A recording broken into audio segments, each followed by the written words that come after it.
ইলিশ মাছের মাথা আর কচু শাকের পাতা।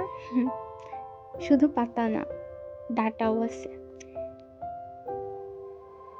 ইলিশ মাছের মাথা দিয়ে কচু শাক ঘন্ট করার জন্য আমি কড়াইতে তেল, পেঁয়াজ, মরিচ গরম করে মাছের মাথাটা ছোট টুকরা করে ভেজে হাত ভাঙা করে এতে সিদ্ধ করে রাখা কচু শাক দিয়ে দিব।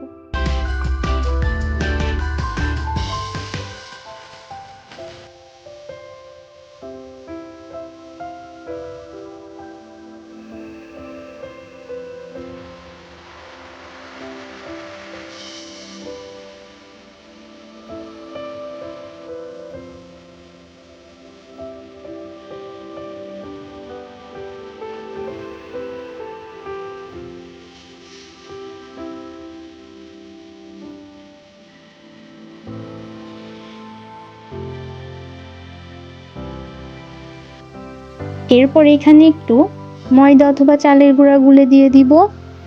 এটাকে আমরা পিটুলি বলি। অন্য এলাকার মানুষ এটা দেয় কিনা জানা নেই, আর দিলেও এটাকে কি বলে আমি তাও জানি না। এই পিটুলি দিলে শাক ঘন্টটা একটু আঠালো হয় আর খেতে ভালো লাগে। পিটুলি দেওয়া শেষে একটু নেড়ে চেড়ে নামিয়ে নিব।